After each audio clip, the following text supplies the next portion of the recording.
Hello everyone. I am going to continue my story where I have left.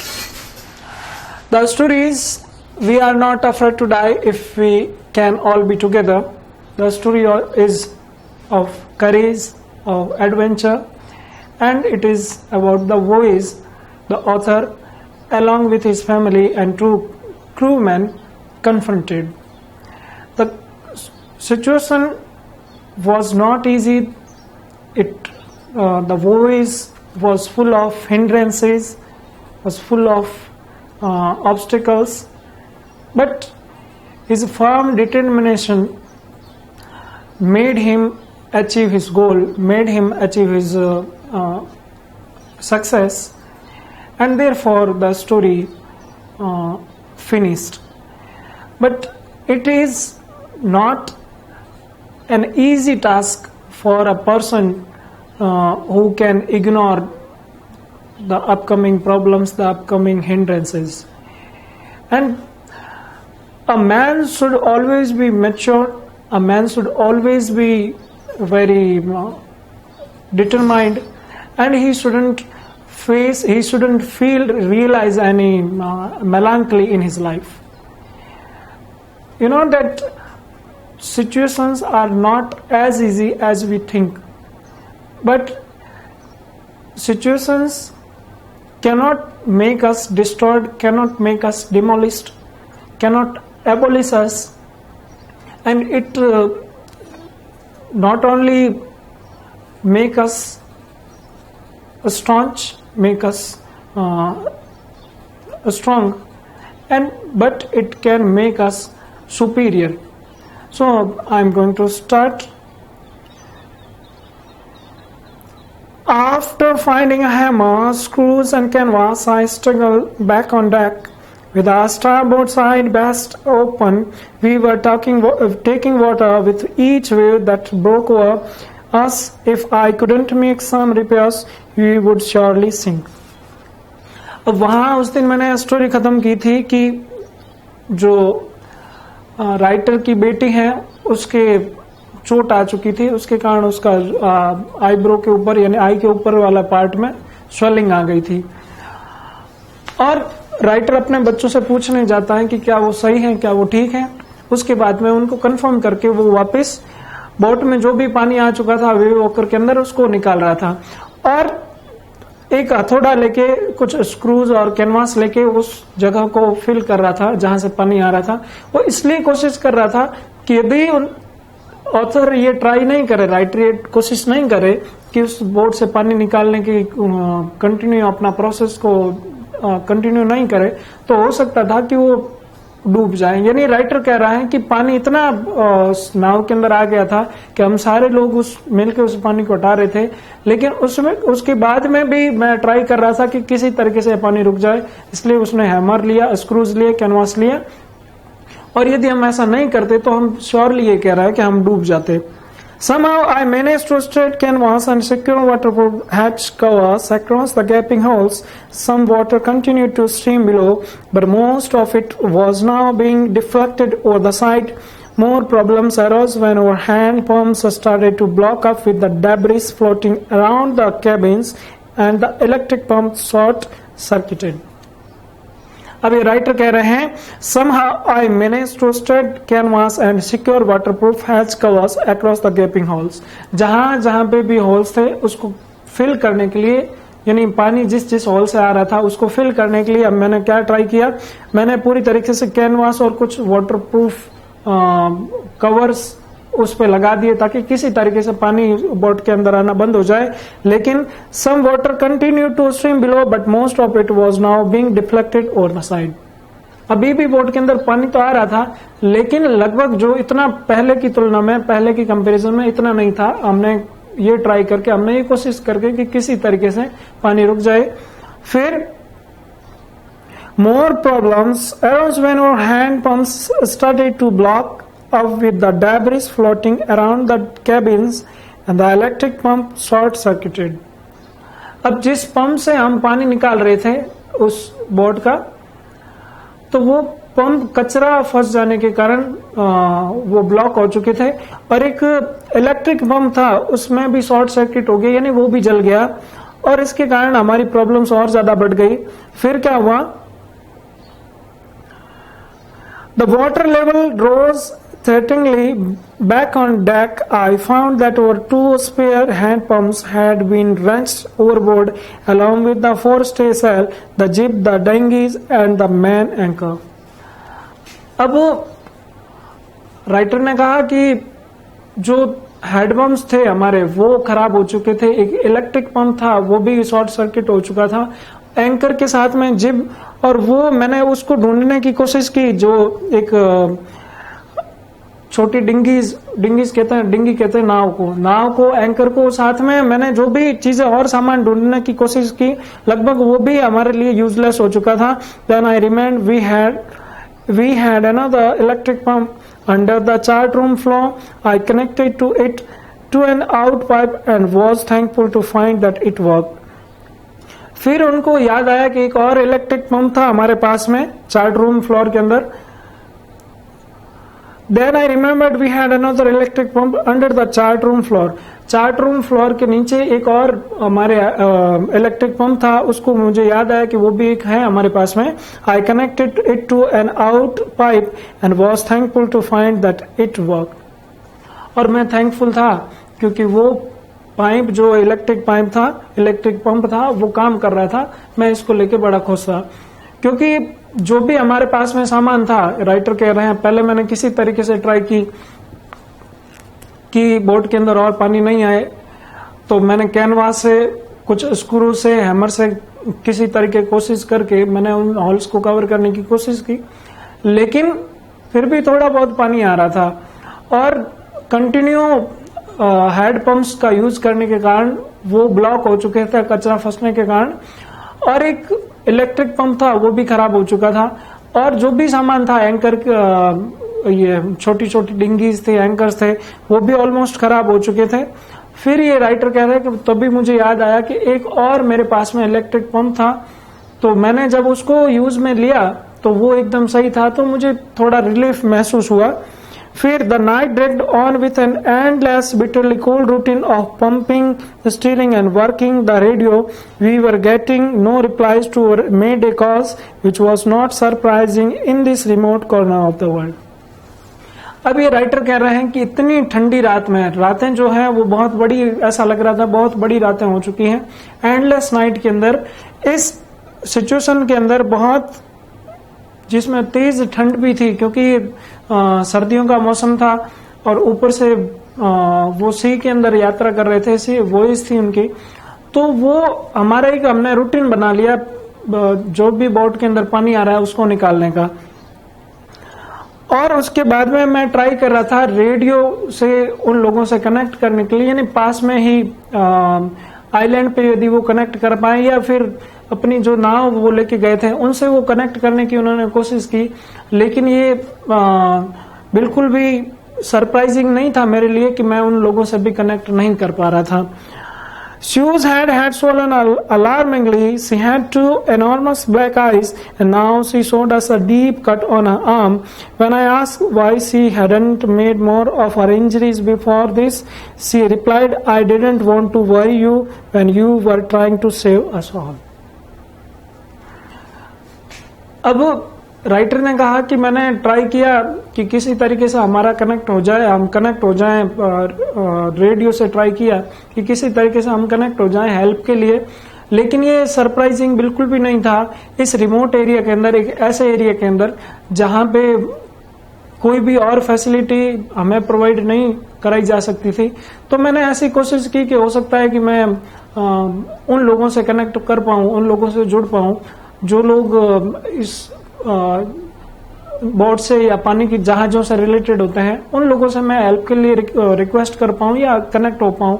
लेकिन ये कोई surprising नहीं था क्योंकि वहां उन लोगों से भी मैं कनेक्ट नहीं हो पा रहा था। ये कोई सरप्राइजिंग इसलिए नहीं था क्योंकि ये बहुत ज्यादा रिमोट एरिया था और ऑलमोस्ट सारी चीजें भी वेस्ट हो चुकी थी, तो उस राइटर को इस रिगार्डिंग कोई उम्मीद नहीं थी। इसी बीच में राइटर ने कहा कि उनकी बेटी का सिर काफी सूज चुका था, उसमें स्वेलिंग आ गई थी और उसकी बड़ी आंखें जो हैं वो बहुत काली हो चुकी थी, बड़ी आंखें, ब्लैक आईज हो चुकी थी। And now she showed us a deep cut on her arm. और उसकी आर्म पे, उसकी बाह पे कट भी था लंबा, वो भी उसने दिखाया। When I asked why she hadn't made more of her injuries before this, she replied, I didn't want to worry you when you were trying to save us all. अब उस छोटी बच्ची को आप देखिए कि उसके कट आ चुका था अपनी आर्म पे, और उसकी आंखें जो हैं वो भी बड़ी हो चुकी थी, काली हो चुकी थी, और स्वेलिंग आ चुकी थी जहां पे उसके बम्प के कारण, जहां पे उसके चोट लगी थी उसको लेके। तो राइटर ने जब उस लड़की से पूछा कि तुम इतनी ज्यादा प्रॉब्लम फेस कर रही हो, तुमने मुझे बताया क्यों नहीं पहले? तो लड़की ने वापस जवाब दिया कि मैं आपको बिल्कुल भी टेंशन में नहीं डालना चाहती थी, मैं आपको और ज्यादा वरी नहीं देना चाहती थी, क्योंकि आप हम सभी को बचाने जा रहे हो, आप हम सबको सिक्योर करना जा रहे हो, आप हमारी सबकी जान बचा रहे हो, तो मैं इस छोटी मोटी प्रॉब्लम को लेकर आपको प्रॉब्लम में और ज्यादा नहीं डालना चाहती थी, और ज्यादा टेंशन में आपको नहीं डालना चाहती थी। By morning on January 3rd, the pumps had the water level sufficiently under control for us to take 2 hours rest in rotation, but we still had a tremendous leak somewhere below the waterline, and on checking I found that nearby all the boats' man rib frames were smashed down to the keel. In fact, there was nothing holding up a whole section of the starboard hull except a few cupboard partitions. अब problem और ज्यादा start कब हो गई? By morning on January 3rd, the pumps had the water level sufficiently under control for us to take 2 hours rest in rotation. Writer ने कहा कि अब हम ऑलमोस्ट बोट का सारा पानी निकाल चुके थे, इतना पानी निकाल चुके थे क्योंकि पहले तो सारे क्रू मैन के साथ में राइटर की वाइफ, जितने भी उस बच्चों को छोड़ के जितने भी उस बोट में थे, वो सारे उस पानी को निकाल रहे थे बोट से, जो भी उसमें भर चुका था। लेकिन अब राइटर कह रहा है कि हमारी सिचुएशन, ये जो सिचुएशन थी, अब वो लगभग कंट्रोल में थी। मोस्ट ऑफ वाटर जो है उस बोट से निकाल दिया था हमने, और हम एक रोटेशन के साथ में, कैसा rotation? Control for us to take 2 hours rest in rotation, लगभग 2-2 घंटे की 2 hours की रेस्ट के साथ में, एक रोटेट करने के साथ में हम पानी को निकाल रहे थे। यानी वो रेस्ट कर रहा है 2 घंटे के लिए, फिर उसका नंबर आ गया। इस तरीके से हमने एक टर्न डाल दी सबकी कि बारी बारी से वो लोग पानी निकालेंगे उस बोट से।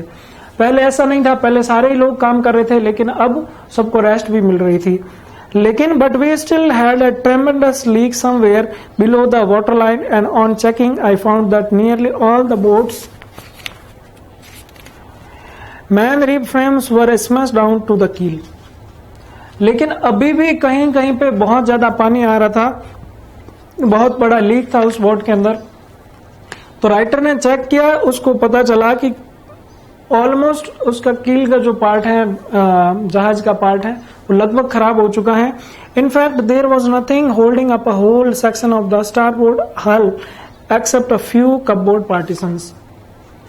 उसका जो मेन पार्ट है स्टारबोर्ड का, वो लगभग कुछ एक पार्टीशन के अलावा उसको होल्ड ही नहीं कर पा रहा है। यानी जहाज के अंदर इतना पानी आने का कारण क्या है कि लगभग सारा जहाज का जो स्ट्रक्चर है, जहाज के जो भी उसमें मटेरियल यूज हुआ है, लगभग खराब हो चुका है। कुछ एक पार्टीशन के कारण यदि वो भी खराब हो जाए तो उनकी जहाज डूब जाए, उसको छोड़ के लगभग पूरी जहाज खराब हो चुकी है, या ये कह दीजिए कि उसका पूरा सामान जो है लगभग स्मैश हो चुका है। We had survived for 15 hours since the wave hit, but wave walker wouldn't hold together long enough for us to reach Australia. अब राइटर ने कहा कि इतनी बड़ी जो लहर आई थी, उसके बाद में भी हम लगभग 15 hours अपने आप को सर्वाइव कर पाए। यानी हम 15 hours और बच गए। यानी उस पानी को हमने निकालने की खूब ट्राई की, और उस 15 hours लगभग हो चुके थे कि हम अभी भी सरवाइव कर पाए थे। लेकिन but Wave Walker wouldn't hold together long enough for us to reach Australia. लेकिन वेव वॉकर जो बोट थी, वो जहाज थी, वो हमें ये मैं कंफर्म था कि ऑस्ट्रेलिया तक ये हमें और ज्यादा होल्ड नहीं कर पाएगी। यानी और इसमें यदि पानी आता रहेगा इस तरीके से, जिस तरीके से पहले आ रहा था, तो हो सकता है कि हम ऑस्ट्रेलिया भी नहीं पहुंच पाए, हो सकता है बीच में ही हम डूब जाएं। तो इसने आगे क्या होता है, I checked our charts and calculated that there were 2 small islands a few hundred kilometers to the east. One of them, Ile Amsterdam, was a French scientific base. Our only hope was to reach these pinpricks in the vast ocean, but unless the wind and seas abated so we could hoist sail, for our chances would be slim indeed. The great wave had put our auxiliary engine out of action. अभी writer क्या कह रहे हैं इसमें आगे कि 15 hours अपने आप को हमने सरवाइव कर लिया, लेकिन अब वेव वॉकर ऑस्ट्रेलिया तक नहीं जा पाएगी। जब मैंने अपने चार्ट से और कैलकुलेशन से पता लगाया कि ऐसा कौन सा प्लेस पास में, ऐसी कौन सी जगह है पास में जहां पे हम पहुंच के अपने आप को सेफ महसूस कर सकते हैं, तो इन्होंने पता लगाया कि वहां पे कुछ एक किलोमीटर दूर, कुछ एक 100 किलोमीटर दूर पे वहां पे 2 छोटे छोटे और आइलैंड थे। एक तो फ्रेंच रेजिन का, फ्रेंच साइंटिफिक बेस का एक आइल एमस्टरडम था, और दूसरा our only hope was to reach these pin pricks in the vast ocean, but unless the wind and seas abated so we could hoist sail our chances would be slim indeed. अभी writer कह रहा है कि हम किसी भी तरीके से उन आइलैंड पे पहुंचना चाहते थे जो कि इतने बड़े ओशियन के अंदर एक छोटी सी, यानी आप इसको यूं कह सकते हो कि ऊंट के मुंह में जीरा, इतनी जगह थी सिर्फ। तो इतनी जगह के अंदर, यानी इतने बड़े ओशियन के अंदर सिर्फ हमारे लिए लास्ट होप वही थी कि हम उस एमस्टरडम नाम के आइलैंड पे पहुंच जाएं। लेकिन उसके भी राइटर कह रहे हैं कि चांसेस बहुत कम थे, क्योंकि इतनी बार बार लहरें आ रही थी, बार बार तेज हवाएं आ रही थी, और सच में यदि सच पूछा जाए तो हमारे चांसेस वहां तक पहुंचने के भी बहुत कम थे। The great wave had put over auxiliary engine out of action. और उस बड़े से लहर ने, जो फर्स्ट लहर आई थी जिसने पूरी बोट को खत्म कर दिया था ऑलमोस्ट, और जिसने पूरी बोट को काफी सेक कर दिया था, तो उसने जो ऑक्सिलरी इंजन था बोट का, जो एक्स्ट्रा इंजन था, वो भी उसके कारण खराब हो चुका था, यानी वो भी लहर के कारण खराब हो चुका था। यहां तक की स्टोरी है, मैंने ये डिस्कस किया इसमें कि राइटर अपनी बेटी को देखने के बाद में, जिसका कि चोट लगने के कारण स्वेलिंग आ चुकी है, बम्प बन चुका है, वो वापस आता है। वो किसी तरीके से छोटे छोटे गैप्स हैं, छोटे छोटे होल्स हैं, उसको फिल करने की अपने कोशिश करता है कैनवास से और स्क्रू से, हैमर से। और फिर सारे लोग उस बोट में जितना भी पानी उस वेव के कारण भर चुका है उसको निकालने की कोशिश करते हैं।